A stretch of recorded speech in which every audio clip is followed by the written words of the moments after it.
try to make some very quick, brief remarks and let Stephanie delve into it a bit deeper. I'm just going to say right off the top that the thing I want to congratulate the government for in this fall economic statement is their approach to vaping. It's a serious problem, and we have to make sure that we look after our kids. So I want to congratulate the minister on doing that. I listened to his speech, though, and I heard almost nothing about the affordability crisis facing Ontarians in their everyday lives. People are struggling to pay their bills. They're calling our offices in tears because they can't pay their rent or they're going to lose their place. It's really hard. It's hard on our staff. And they're calling every member's office, just not ours, all sides of the house. So people are hurting. They're struggling to pay their bills.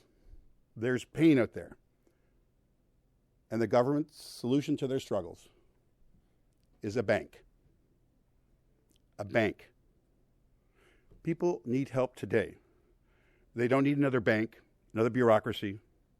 The government could have leaned into housing by returning to real rent control, putting their shoulder into things like co-op housing, understanding that the need for capital in the housing market, and partnering with the private sector by taking the edge off some of the cost and interest to get built what we want to get built. They could have done that.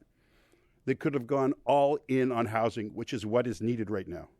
Instead, they created another bureaucracy whose long-term prospects are mixed at best, and that offers absolutely nothing, zero, to families for their everyday struggles right now.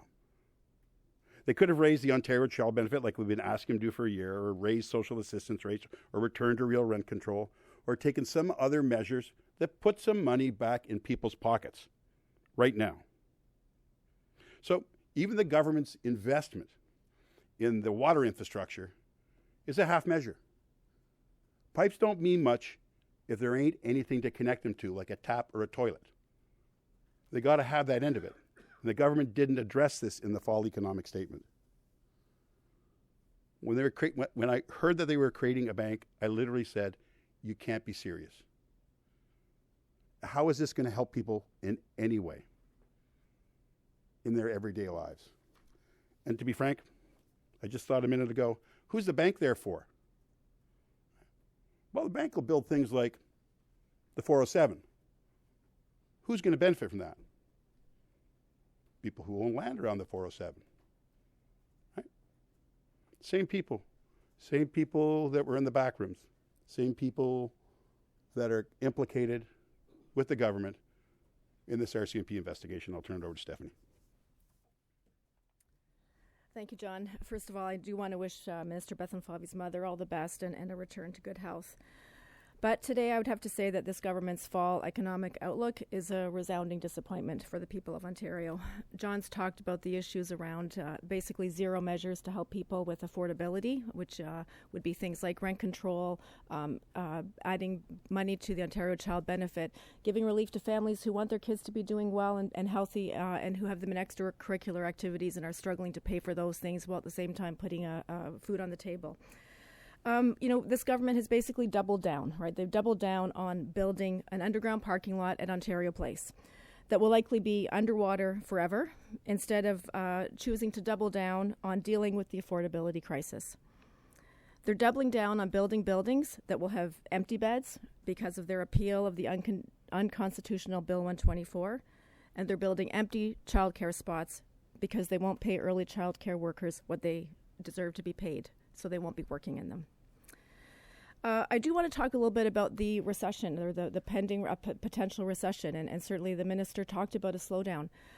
When you have an economic slowdown, you need to invest in productivity. Productivity in Ontario right now is on par with the state of Alabama. Nothing to be proud of.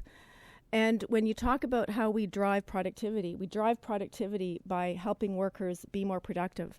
And that includes working moms and dads who can't find daycare spots.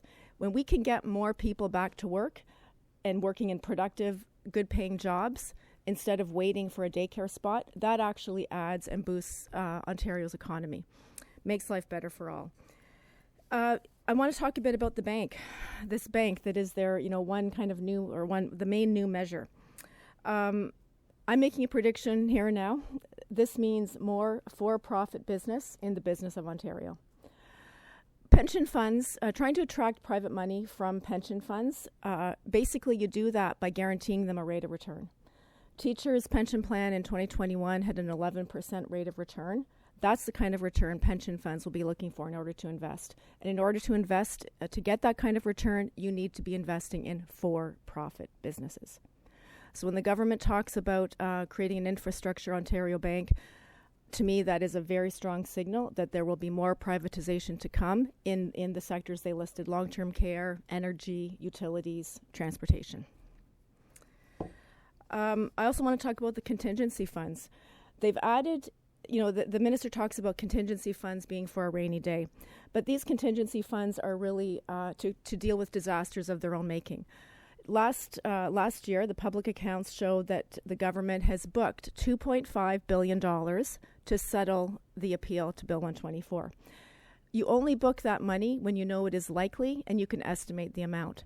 So basically, that's now booked, and now they've added back in $2.5 billion to the contingency fund for any other messes of their own making that might befall them. So I certainly think that we still do have record high contingency funds. That's a lack of transparency, and it goes along with the lack of transparency around things like Highway 413, which again no new numbers in here to show what that is costing the taxpayers of Ontario. So basically, we have what I would call a meaningless plan to help people in Ontario, because the government is too busy finding ways to distract from the RCMP's criminal investigation into their backroom deals. And I know that all of our caucus is focused on holding the government accountable for their mismanagement of the province and in trying to ensure that they put families first and not insider friends. Happy to take any questions. I'll just ask the obvious question. I think people are a little surprised to hear Liberals talking about how an infrastructure bank is a bad idea. Your cousins in Ottawa spent years standing up a very similar organization. So should they tear that down too? I'll let John add as well. I would say that if the government of Ontario was so enamored by the idea of an infrastructure bank, they could tag along with the federal government's Canada Infrastructure Bank. That would actually be, if they want to do it, and again, I'm doubtful that it will add value, but that would be a more efficient way, instead of creating a new bureaucracy here in Ontario, to do exactly the same thing that the Canada Infrastructure Bank is designed to do. Yes, there are cousins, but they don't have, you don't always get everything right. I think it's fair to say that if you ask Liberals, they'd say it didn't live up to what we thought it would live up to. And it's been 5 or 6 years, and there's some good signs in there, but that's 5 or 6 years. We just have to look at it, and I think a fair and reasonable thing to say is it really hasn't worked like we thought it would. And at a time when families need something right now, that's the problem. That's the issue that they're not getting to. The government getting an infrastructure bank to get more investment because they don't have enough money ourselves, to actually pay for the things they've committed to, because that's what it is. And I want to correct my record. I meant to say the bank will invest in things like Highway 413. I said 407. I meant 413. And who's that going to benefit? Right? When they build that highway? The people who own all that land. Who is this going to benefit at the end of the day? It's not going to benefit Mrs. Smith in my riding, who has to move because her rent's being jacked up. Not going to help her at all. Not a bit. Or the family that's struggling to put food on the table. It's not going to help them. And that's our problem right now. Our problem's right now. The minister about that, and because in this model you'd need a toll to have a revenue stream from a highway, and so he basically said, yeah, we're not going to be using this for highways. Well, I thought they said earlier that that was part of what they were going to do, transportation. Well, okay, well then I stand corrected. Do you share the concerns, though, that the NDP raised about the possibility of this board, this bank, given the track record of this government, we should watch the appointments to this bank rather closely? I think that's a given. I think that's a given with these folks. Like, when I looked at that, I really said, you're not serious. Like, that's the thing. You're coming out. You want to change the channel, because that's what everybody's saying. We're going to change the channel on this, the scandal. And actually, the channel you're changing to is just a rerun of something that's happened somewhere else that's had mixed success, that doesn't address people's everyday needs. I was going to say, to quote Logan Ryan, you're not serious people. Not really. I mean, if they, what's that? That was a good episode. That was a good episode. It was, but it's the people. Literally, staff are on the phones with people who are crying.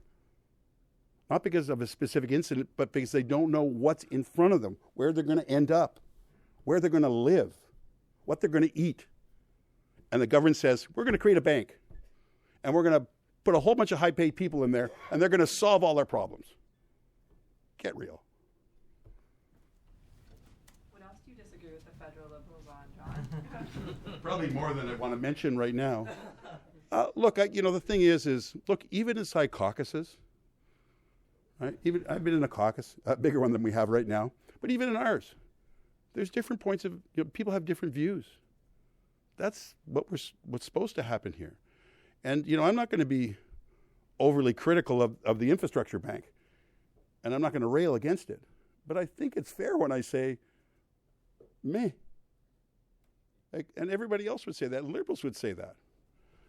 So I can't think of any specific I disagree with right now, but there are things from time to time, and actually my wife Linda works federally, so I'll probably get help for the infrastructure bank later. But and I've not always agreed with things in our party. And that's good, that's right, that's what's supposed to happen. And we shouldn't be afraid of being critical, like asking critical questions, saying tough things. I think you have to do it respectfully, but great. PCs seem like they believe that if they keep at it, the private sector will continue to find ways to have more housing starts. But we're a long way from where they need to be. You think it's time to start building government housing? 3 opposition parties have relatively the same plan. In the 70s and 80s, a conservative government had a plan to do that. Just lean into it. Put your shoulder into it. Do what you need to do to get houses built. That's the problem. It's like, don't the whole idea that someone else is going to fix the problem, it hasn't worked, and it's not working. So the government needed to do something different, and creating a bank is nothing different. That's not going to address the housing in any meaningful way. And on top of that, doesn't address people's everyday needs right now. Thanks. Thanks.